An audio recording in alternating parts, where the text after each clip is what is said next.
أعوذ بالله من الشيطان الرجيم. بسم الله الرحمن الرحيم، والصلاة والسلام على سيدنا ونبينا وحبيب قلوبنا أبي القاسم محمد وعلى أهل بيته الطيبين الطاهرين المعصومين. اللهم صل على محمد وآل محمد.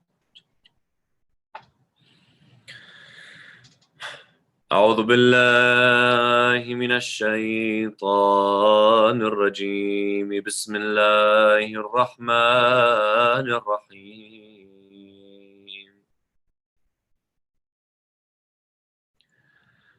صلى الله عليك يا سيدي ويا مولاي يا رسول الله. صلى الله عليك يا حبيب الله. Peace and blessings be upon you, Ya Rasulullah. Peace and blessings be upon you, O beloved of Allah. Sallallahu alayka ya mawlai. وابن مولاي يا أبا عبد الله الحسين، وعلى 9 المعصومين من ولد الحسين. Peace and blessings be upon you, يا أبا عبد الله الحسين.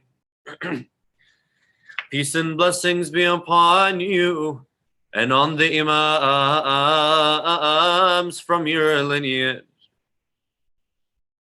Sallallahu alayka ya mawlai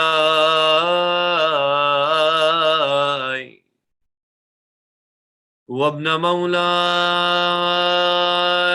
ya amir al-mu'mineen.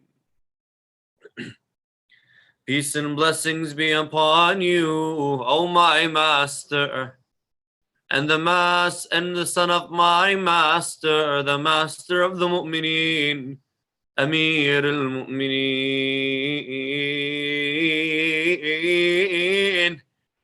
Assalamu alayka ayyuha al-maqtul ghadra.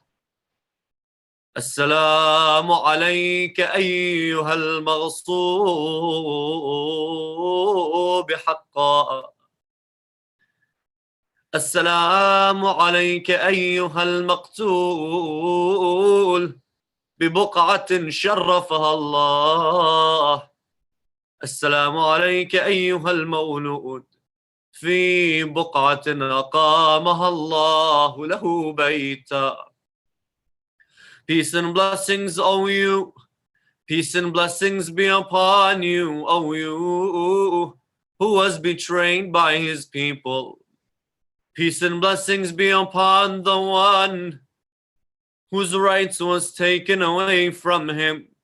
Peace and blessings be upon the one that was killed in a city, in a piece of land that God himself blessed.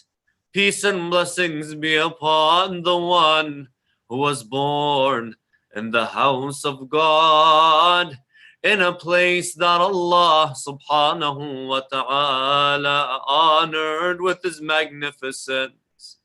Peace and blessings be upon you, Ya Ali ibn Abi Talib, wa rahmatullahi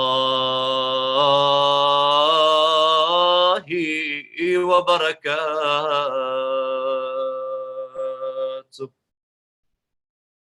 لا حول ولا قوة إلا بالله العلي العظيم. إنا لله وإنا إليه راجعون.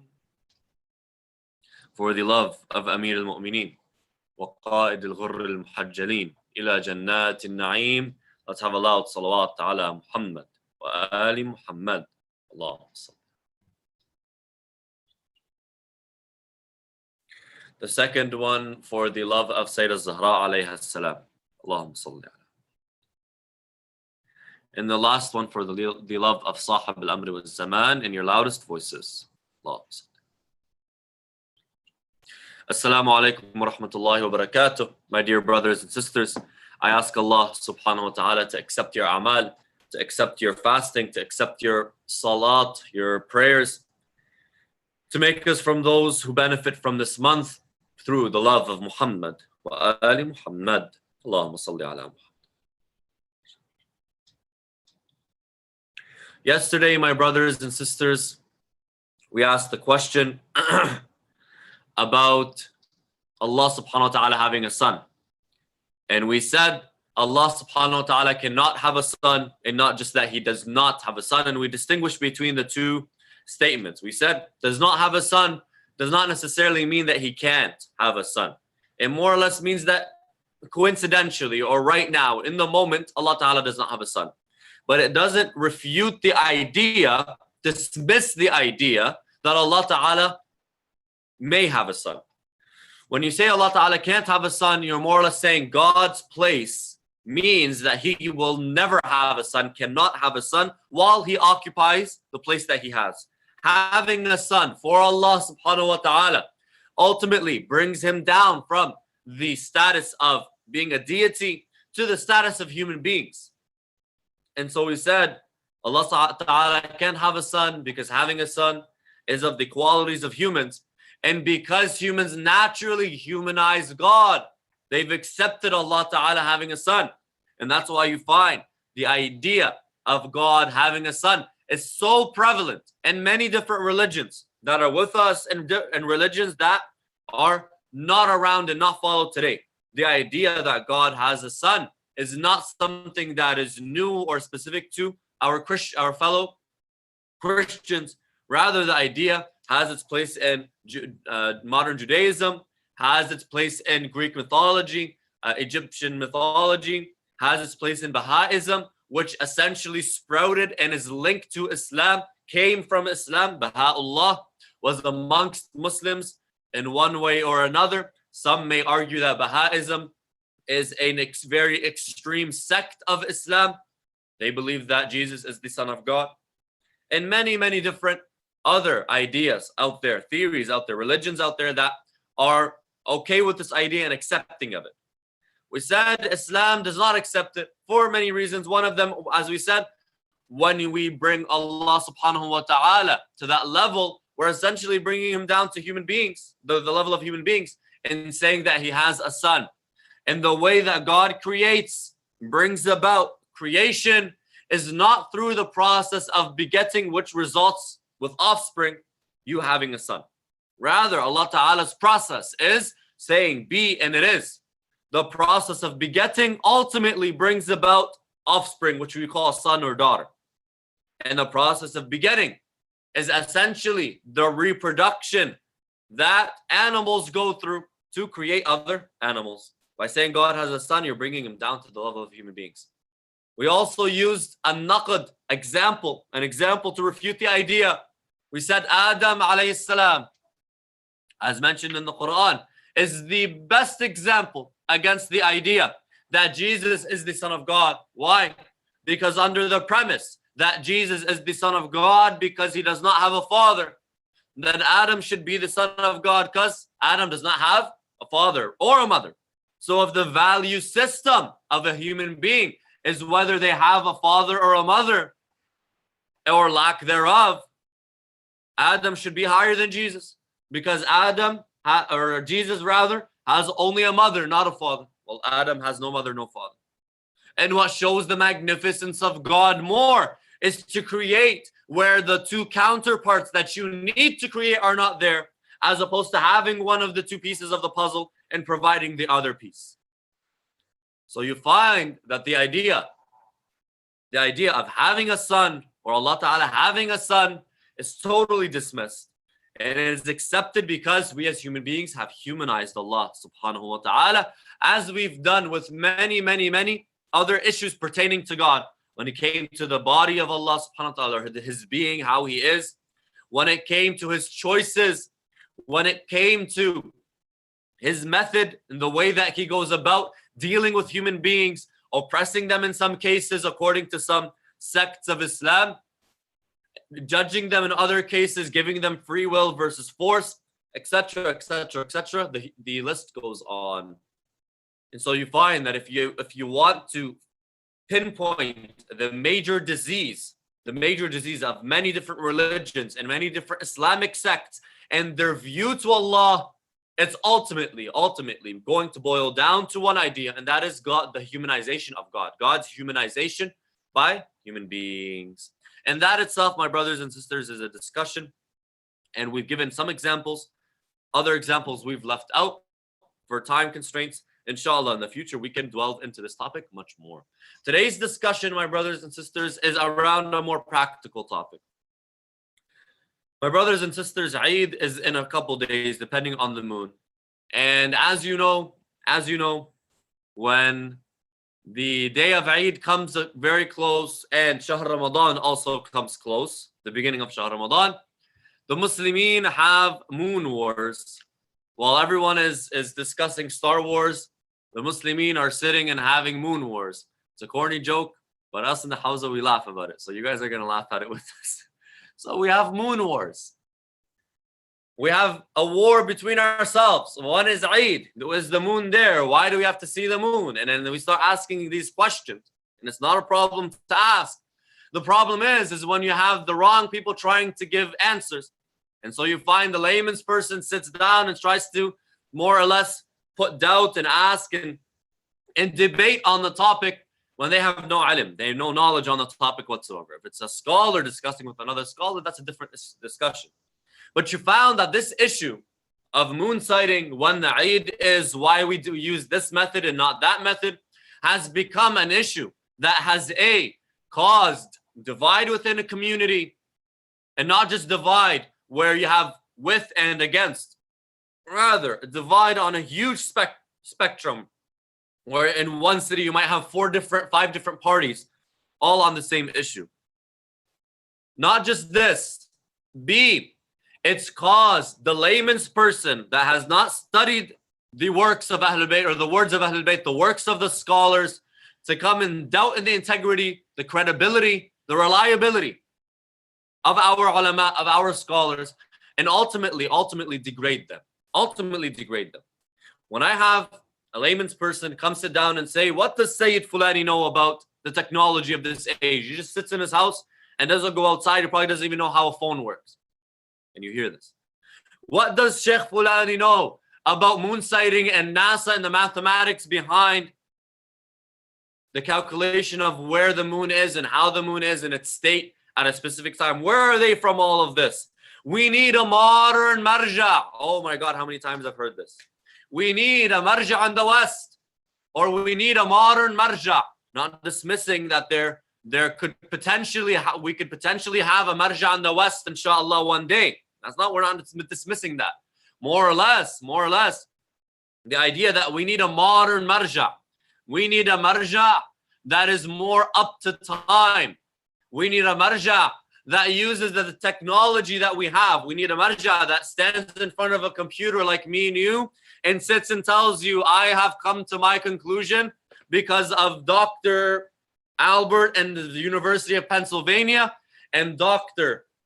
Mandy and the University of Harvard University. They have come and they've given me this research and I have got to this conclusion because of their research. Oh, and I also used Wasail al-Shia and I also used Bihar al-Anwar. But we need a modern take. And so the integrity, the credibility of our ulama is always in question on this issue specifically. So you know what I'm going to do? We're going to put this to rest. Today, my brothers and sisters, we're going to discuss this topic. And tomorrow as well. But the discussion is not going to be about the ahkam. It's not going to be looking at what this marja said in his book of rules. Nor is it going to be look at what this marja said in his video. More or less it's going to be, let's look at the ahadith themselves. I'm not a marja. I'm not a mujtahid. I'm nowhere near such a place. But the books are there. And alhamdulillah, in the Hausa here, we have a great library, as you can see behind me. And this is not just it. There's actually a whole other wall full of books. The books that we have here are not the basic books. The books that we have are the books that the ulama use. We have Bihal al-Anwar, Wasail al-Shia, we have Al-Hada'iq by Shaykh al-Bahrani, and many other books that our ulama are using to ultimately give us our laws, ultimately arrive at Ahadith Ahl al-Bayt when it comes to Salat, when it comes to Sawm, when it comes to Hajj. We are going to be reading from the book Wasail al-Shia. Wasail al-Shia. This is how you know that there's a Hawza student that's reading the book, when you have papers and stuff all over the place. Wasail al-Shia, volume 10, Kitab al-Sawm. This is what we are going to be using in the discussion, inshallah. We'll read some of the ahadith, more or less put them in front of you, my brothers and sisters, and ultimately, present what our ulama use when they derive and give us the ahkam. Because there are some that are out there, as we said, not just doubt in the credibility. There are some that are out there that believe that our ulama, they are super confined by the traditions that they've been taught. When I mean traditions, I'm not saying hadith. Just the traditions, the culture, the different biases that are out there. They're confined to these methods and they don't want to go away from them. And that's why they stick to the methods of the ulama that came before them. And that's why they ultimately tell us you must see the moon with your naked eye. As in, there are many that feel that our ulama are stuck in the past and don't want to use new methods because not because these new methods are not credible in the Sharia, rather these new methods to them are seen as something new and going away from the norm and what they've been taught for decades and for generations. And so many people think that when the alim writes a fatwa, behind that fatwa, there are biases, there are traditions, there are cultural influences, there are social conventions influencing. When the marja says yajib or yahrum, this is wajib or this is haram. Ultimately, this lecture, my brothers and sisters, is to destroy this notion. And this is what we are going to be discussing today, bi'awnillah ta'ala. We will begin, inshallah, with Allah, salawat ala Muhammad. Jameel. Now that we've introduced the topic, we've introduced the premise. Let's look at the issue from the very, very beginning, superficially. Before we delve into moon sighting and other topics surrounding Shahr Ramadan as a whole. When it comes to the fatwa of the marja, the ruling that a marja presents me and you, where does it get it from? We say there are four sources. Four sources for the marja's fatwa. Four. Please listen. The marja depends on these four when giving you a ruling. First one, and the first and foremost, is the Quran. The clear words of the Quran. Where in the Quran there are more than 500, I believe, or about 700 ayat that pertain to ahkam. We call them ayatul ahkam. The ayat, the verses that pertain to the ahkam of Allah subhanahu wa ta'ala. For example, aqimu salat. إذا قمتم إلى الصلاة فاغسلوا كذا كذا كذا. Speaking of wudu, speaking of hajj, speaking of marriage, speaking of inheritance, speaking of sawm, other issues in the Quran that are mentioned and discussed, whether in depth, such as inheritance, or briefly, such as sawm, such as fasting. Jameel. The alim uses these ayat to get some of the ahkam. But as you know, 700 ayat don't give you all of your ahkam. In the Quran, there is about 6,000 some odd ayat. Out of those 6,000 ayat, about 700, 500 in that range are ayatul ahkam. Jameel. Meaning there has to be an alternative source. What is that alternative source? We come to the second, which is the sunnah. Like, what's the sunnah? The sunnah is comprised of three things. Stay with me. We say, qawlul ma'soom, fi'lul ma'soom, taqreerul ma'soom. I want you to stay with me, please. The first one, the words of the ma'soom, what he says, or she, alayha salamullah, says. Number two, فعل المعصوم, the action of the ma'soom. What the ma'soom does. It doesn't say anything, but he does something. The riwayah says, by Hamid ibn Muslim, I saw the imam walk into the masjid. He came to the place where they do wudu, the well of the masjid. He took water in his right hand. He washed his face in this manner. He washed his arms in this manner. He wiped his head in this manner and wiped his feet in this manner. And then the imam walked away. Did he say anything to Hamid ibn Muslim? No. Or not Hamid Muslim, afwan. To who, any of the other ashab. Hamid ibn Muslim is not one of the ashab, afwan, sorry. Any one of the other ashab. Jamil. This is action of the ma'soom. Zurara, for example. These are the actions of the ma'soomin. Jamil, they didn't say anything. طيب, تقرير المعصوم. What's تقرير المعصوم? تقرير المعصوم is the acceptance of the ma'soom to a certain action. What do I mean? Let's say we have a riwayah that says, Zurara says, I stood in front of Imam al-Sadiq and I began to do wudu. I poured the water in my right hand as the Imam watched. I washed my face and then I washed my hands. Then I wiped my head. Then I wiped my feet. The Imam watched me the entire time. After I finished, the Imam looked at me, didn't do anything, didn't say anything, and walked away. If I made a mistake, the Imam should have said something. That is the acceptance of the ma'soom. Taqreerul ma'soom. Jami. This is the sunnah. Then we have third one. Al-aql, the intellect, can be used in very, very, very specific circumstances. Like what? Like, for example, if you can't walk, you can't stand. Let's say you have no legs, or your legs are, there's something wrong with your legs, and you can't stand. Wal-'ayadh billah, ba'ad al-shar. Would it be logical for Allah Ta'ala to tell you to stand during salat? No. Do you need the Quran to tell you this? No. Do you need a hadith to tell you this? No. You can tell me, because it will be unjust. I'm unable to stand. Does it make sense for God to tell me that I have to stand during salat? No, I have to sit down.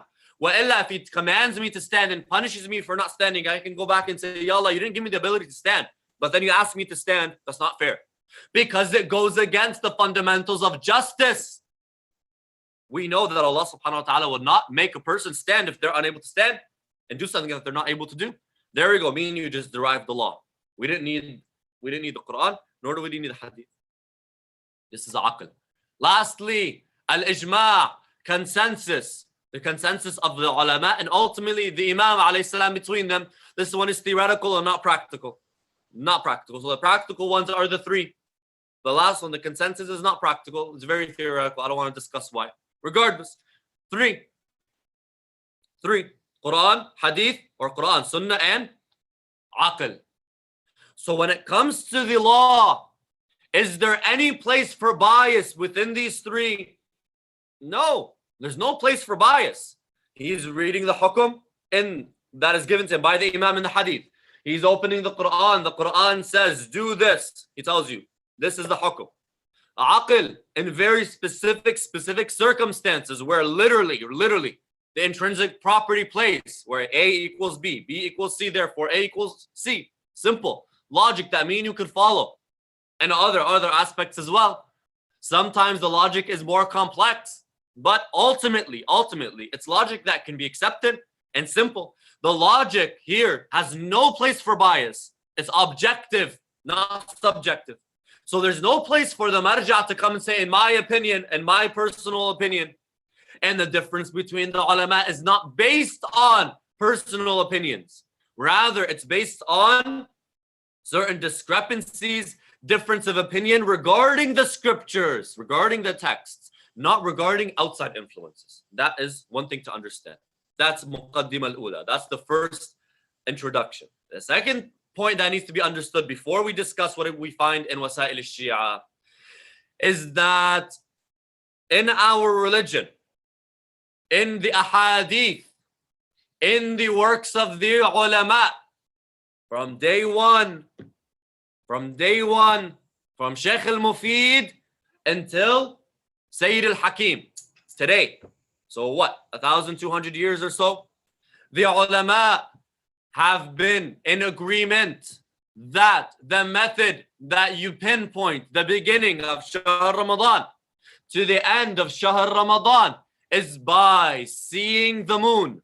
And the words of mathematicians, astronomers, etc., etc., etc., is not to be taken. This is their word. It's written in gold. It's one of the things, one of the, I don't want to say little things, but one of the main things that the ulama agree upon. The scholars differ on some issues. On this issue, because of how fundamental it is, our scholars throughout history did not have discussion about it.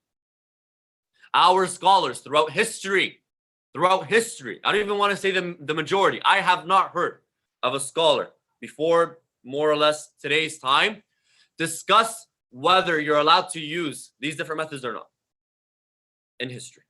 Jameel. When you come and you ask the ulama, طيب, why? Before they tell you the ahkam, before they tell you وسائل الشيعة بحار الأنوار الكافي, before they say these, من لا يحضره الفقيه, before they say hadith, they come tell you something. Listen, they say this. Our religion, please listen. Our religion is on par and directly intertwined with the natural world around us. We agree. All of us agree on this issue. That our religion is naturally intertwined with the natural world around us. Where? You have the obligations in their times are based on the natural occurrences in the outside world. Yes? So you have, for example, I gotta plug this thing in. So, for example, we have Hajj once a year. When do we go to Hajj? When it's Dhul Hajjah. When's Dhul Hajjah? When the moon is in a certain place in the sky and shows itself in a certain way, 8 days after that day or 10 days after that day is when we have to do Hajj, or when Hajj essentially finishes. Jameel. So during that week, during that time period, that's once in a lifetime. Once a year, Shahr Ramadan also is dependent on the moon. Once a week, when it's Friday. When is Friday? Between Thursday and Saturday. It's the day of the week. We have then ahkam once a day or 5 times a day for salat. When do I pray? When it's Fajr, when this is happening in the sky. When it's Dhuhr, when this is happening in the sky. When the sun is in this certain situation, and it shows itself in this way. When is Maghrib time? Well, when the sun goes down. When is Isha time? The mustahab time for Isha. Wallah, when you see this in the sky. So the natural occurrences of the world around us indicate for us the times of the obligations that we must come forward into. So you find that this pattern, this correlation between the obligation and the natural occurrences of the world around us is seen very clearly in our Sharia. There's that correlation, and that pattern is seen. Jameel. The same way that the obligation must be clear for the individual, it must be clear for the layman's person. You found that the Sharia gave the layman's person also a clear indication for when they must do that obligation. Stay with me. Very important. Salat al-Dhuhr, for example. The Sharia said, listen, all you have to do, and this is in the riwayat, all you have to do, put a stick in the ground. When this stick's shadow starts to point towards the east, then you know Salat al-Dhuhr. Because the sun was over top the stick, and when it starts to set towards the west, that means the shadow of the stick must be going towards the east. When it goes towards the east, pray. Sharia has given us very, very, very simple methods to pinpoint when our obligations begin. Clear? Very clear, inshallah. Jameel. When it comes to Shahr Ramadan, the same exact method and the same exact rules apply. That when Shahr Ramadan begins and when it ends must be clear for everyone, not just the experts. This is something more clear. Jameel, Jameel. Before the age of the computer, before the age of the cell phone, huh? Before the different methods of communication, those that were able to calculate when the moon is going to be in the specific place, or calculate when the birth of the moon is going to be, were they the experts or the layman's person? Or how about now? I tell you, Khayyid, calculate when Shahr Ramadan is going to end for me. Can you do it? No. You go on NASA or whatever website and you say, oh, they say it's this.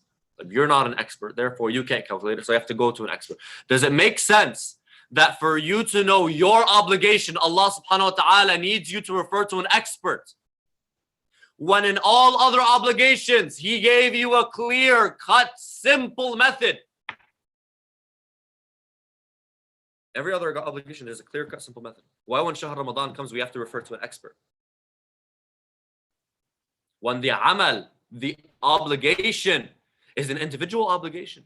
So I should have, as an individual, the methodology to pinpoint when my obligation begins.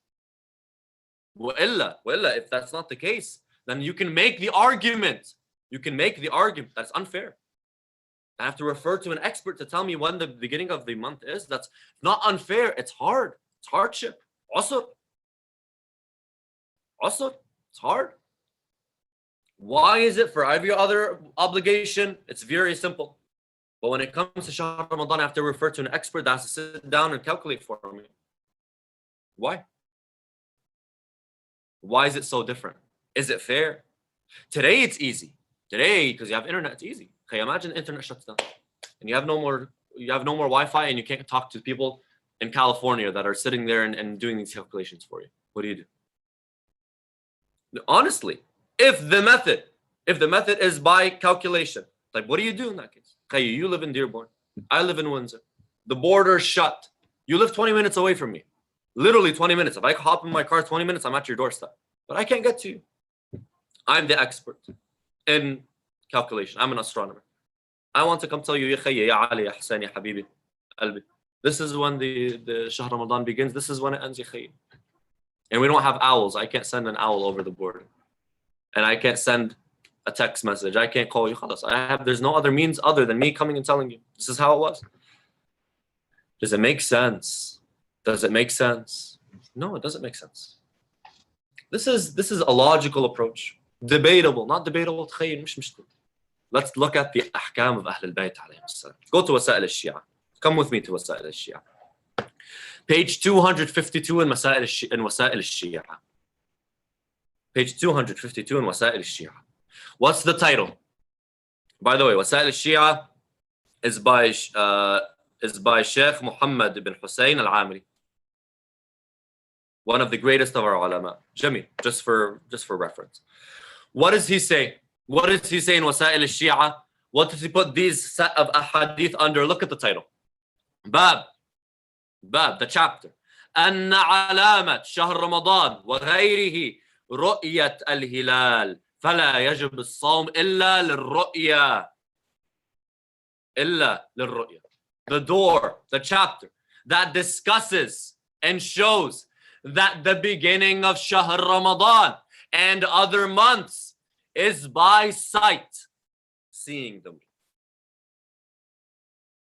Dun al-dhan, until he says, and not any other method, not a method of what we call dhan. So doubtful methods or methods that don't give you certainty, such as sight.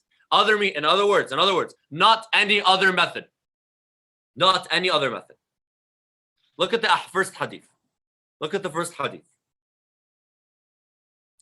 عن الحلبي عن أبي عبد الله الصادق قال أنه سئل عن الأهلة. He was asked about the moon sighting. فقال هي أهلة الشهور. They are the moons of the months. فإذا رأيت الهلال فصم وإذا رأيته فافطر. If you see the moon, fast. If you see the moon, break your fast. Like number 2. I'm going to read them and then we're going to present what we found. عن أبي جعفر عن محمد بن مسلم عن أبي جعفر is Imam al-Baqir عليه السلام قال إذا رأيتم الهلال فصوموا. If you see the moon, fast. وإذا رأيتموه فافطروا. And if you see the moon, break your fast. وليس بالرأي ولا التظني ولكن الرؤية. Clearer than that. It is not by doubt, nor is it by opinion. Rather, it is by sight. And by the way, when the Imam alayhi salam speaks in this manner, he says it's not this, not this, not this. He's essentially telling you, don't bring anything more than what I'm telling you. I'm telling you this. Don't tell me what about this, what about that. I'm telling you this. Don't give me other options because I'm dismissing them for you. Essentially, I'm dismissing your options. This is the one. طيب, that's number 2. Go to hadith number 5 in this same chapter. عن أبي الحسن الرضا عليه السلام, إمام رضا, قال صوموا للرؤيا وأفطروا للرؤيا. Famous hadith. Fast for what you see and break your fast for what you see. طيب, more or less they say that they're saying the same thing until we get to 11. Look what 11 says. Hadith 11. عن أبي عبد الله عليه السلام أنه قال في كتاب علي. Imam al-Sadiq says in the book of Amir al-Mu'mineen, in the book of Ali, it is written صم لرؤيته وأفطر لرؤيته. Fast when you see the moon. Break your fast when you see the moon. وإياك والشك والظن. And stay away from doubt and saying maybe and I think and according to what I see. فإن خفي عليكم فأتموا الشهر الأول. If you don't see the moon. فإن خفي عليكم يعني إن خفي عليكم القمر. And if the moon does not show itself to you. If the moon doesn't show itself to you. Simple, straightforward. If the moon does not show itself to you, then fast until the 30th day. You know how many times you hear, oh, the Sayyid wants us to fast an extra day now? And it's as if it's the Sayyid's fault. The Sayyid just wants to make us fast an extra day. What is this? The person just doesn't want to fast. I mean, it's very clear. It's very simple, clear cut. This person doesn't want to fast. When Shahr Ramadan comes, he starts to blow and huff and puff. That's it. You want to fast one extra day. You know it's mustahab to fast an extra 6 days after Shahr Ramadan, according to some. Like, it's not about huffing and puffing, brothers and sisters. It's about the hukum. It's not the Sayyid's fault, nor is it the Sheikh's fault. Nor is it Ayatullah's fault, nor is it Sheikh Fulan's fault. This is just their opinion. And according to hadith, if you don't see it, go to the 30th day. After the 30th day, ayyadna wa khalasna. It's done. It's done. No more, no less. Like, and he keeps going. He keeps listing. Brothers and sisters, let me tell you something. In this chapter by itself, that lists multiple imams saying you must see the moon with your eye, there are 28 ahadith that say the word ar-ru'ya, sight. 28 ahadith. Here you go. 28. So you find that the Imams alayhim salam made it clear from day one that it must be seen with the naked eye. Tayyib. You tell them, okay, but today we have different methods. And these methods tell us when the beginning or when the moon is born, not just by the hour, by the minute and the second. More than this, I'll tell you number one, is that if you go on NASA right now, every month, just see, when is the moon going to be born? Like when you see the moon is going to be born on Monday, masalan, June 5th, let's say, Monday, June 5th, at 1:52 p.m. Go check. The moon will be born on Monday at 1:52 p.m. When is 1:52 p.m.? Is that at night or the day? That's in the day. Like if it's in the day, how does that work? How does that work for you? And how did that work for the Imams alayhim salam, or people 500 years ago? That they were supposed to know that the moon was born at dhuhr time. And not just this. How would you apply the hukum here? The moon is born literally midday. So it's not by when the moon is born. It's not by when the moon is born. It's not specifically when the moon is born, because if it's specifically when the moon is born, like if it's born in the middle of the day. It's not specifically when the moon is born. No, the moon must be in a specific manner, must show itself in a specific way, must be in a specific image. And the way you know that the moon is in that image is by seeing it. It's by seeing it. That's number one. Number two, who said that these methods are new? Who said that these methods are new? Brothers and sisters, go look into the history of civilizations before ours. How did they used to pinpoint the beginning of the months? Their month, did they have a calendar like ours? They used to use moon sighting. And they had specific calendars to tell them the beginning and the end of the month. They had some of them dating back to 8,000 years BCE. 8,000 years, yeah, about 10,000 years ago. About 10,000 years ago. It is said that one of these calendars that pinpoint the beginning and the end of the moon, that essentially calculate when the moon is going to be born, essentially when the new moon is going to be born, were found in the fields of Scotland, and they dated back 8,000 BCE, 10,000 years ago. These methods were there. Not just this. These methods were there, and the Imams knew that they were there. And with that, they told us you can't use them. Hadith. Let me get you the hadith. Read with me. Wasail al-Shia, page 297. Again, I'm not giving you dalil. This is not my dalil. I'm not a marja or nor am I mushtahid, but I'm more or less just presenting these to you so that we have confidence in the work of our muraja, and we just let this issue die. Each person يعيد على مرجعه. Each person just have Eid with your marja, and that's it. You agree, you disagree, you like, you don't like, it's up to you. But in the end, let's stop making this a real issue for us as Shias. Let's put it to rest. Look at the hadith. باب أنه لا عبرة بإخبار المنجمين وأهل الحساب أنه يرى. Literally, the door, the chapter in which the Imam says you cannot depend on the astronomers and those that are calculating for you when the beginning of the month is and telling you that it could be seen.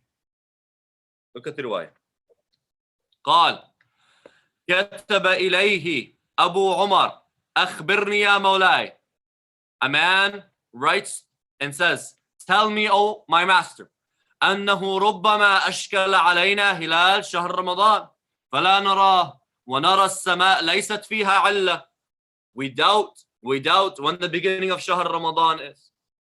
And we look at the sky, like we don't see anything. لا نرى فيها علة ليست فيها علة. There's nothing, no indication. ويفطر الناس ونفطر معهم. So we break our fast, essentially we don't fast because we don't know that it's the beginning of Shahr Ramadan. We haven't seen the moon. So we go about our day. We consider it Sha'ban. وَنَفْطِرْ مَعَهُمْ. We break our fast with the people, or we don't fast essentially.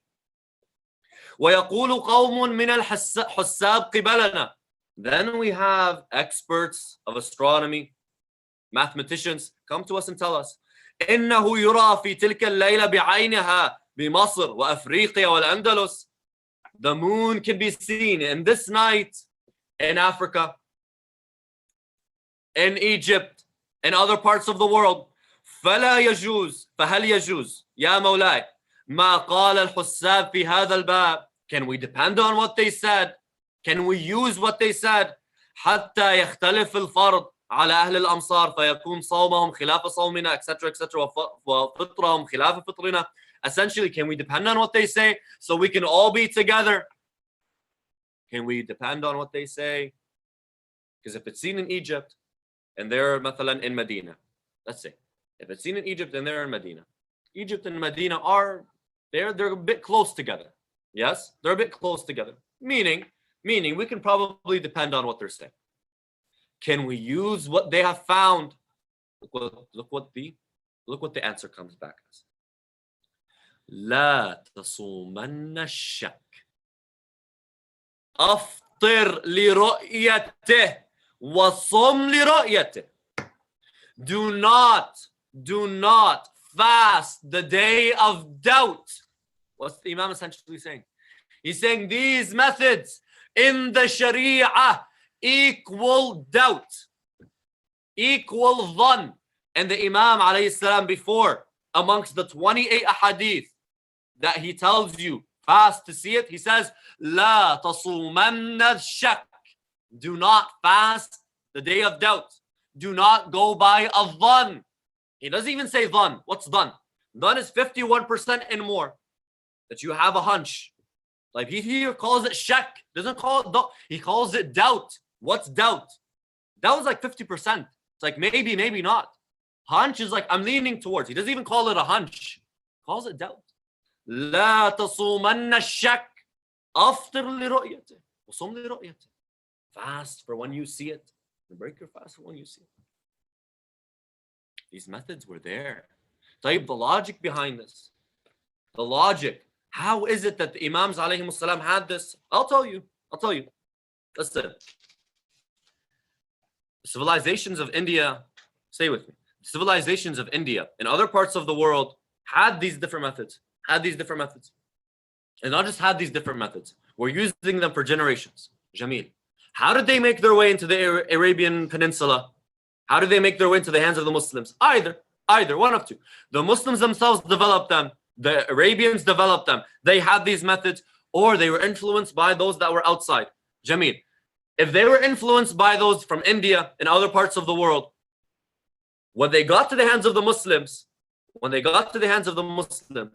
how were they able to decipher? How were they able to use them then? Because it was in the language of the Indians. We say around the time of Imam al-Sadiq and even up to the time of Imam al-Rida, maybe, but starting for sure from the Imam al-Sadiq's time, it was what we call the Asr al-Tarjama. What's Asr al-Tarjama? Asr al-Tarjama is when the Muslims began to be influenced by the countries around them, specifically from India, Indian philosophers, Indian mathematicians, Indian mystics, etc., etc., etc. Different Indian influences and knowledge were coming and making their way into the hands of the Muslims, and those works were being translated into Arabic. So they called it Asr al-Tarjama. That's why at the time of Imam al-Sadiq alayhi salam, many different Islamic sects came to being and were born. Many different Islamic groups were born at the time of Imam al-Sadiq. Why? Was it just coincidental? No, they were reading the works of Indian philosophers, Hindu philosophers, and trying to make them fit within Islamic ideals. Trying to bring the two together. Trying to make one complement the other and not contradict. And so you found a lot of new sects and new ideas were being spread around in the Islamic peninsula at the time. And so the Muslims, if they didn't have such technology, they got it from India and other parts of the world in this time period. And so you see the Imam alayhi salam that tells you can't use these methods. You can't depend on shak. Imam al-Sadiq alayhi salam, Imam al-Rida alayhi salam, right? Because these questions were being posed to them. What is happening today is not new. It's not new. It's happened. And the ulama were very clear on this. Our scholars are very clear. Go to Shaykh Yusuf al-Bahrani's book, Minhaj al-Salihin, Mabani al-Minhaj. Go to Al-Urwa al-Wuthqa. Go to Masalik al-Afham. Go to. Put aside those. Go to Al-Kafi. Go to Bihar al-Anwar, although Bihar al-Anwar is an encyclopedia. But go to Bihar al-Anwar. See what you find in Bihar al-Anwar. See what you find in Man La Yahdaruhu al-Faqih. Mishkat al-Anwar. All of these other different books. So find them and see what they say. You will find the same exact message. Fast and break your fast, depending on what you see in the sky. If it shows itself, it shows itself. It doesn't show itself. You, in front of Allah subhanahu wa ta'ala, have no obligation. أقول قولي هذا وأستغفر الله لي ولكم. نسأله تعالى أن يعفو عنا ويغفر لنا ويرحمنا، إنه نعم المولى ونعم النصير. وآخر دعوانا أن الحمد لله رب العالمين، صلى الله على سيدنا محمد وآله الطاهرين. اللهم صل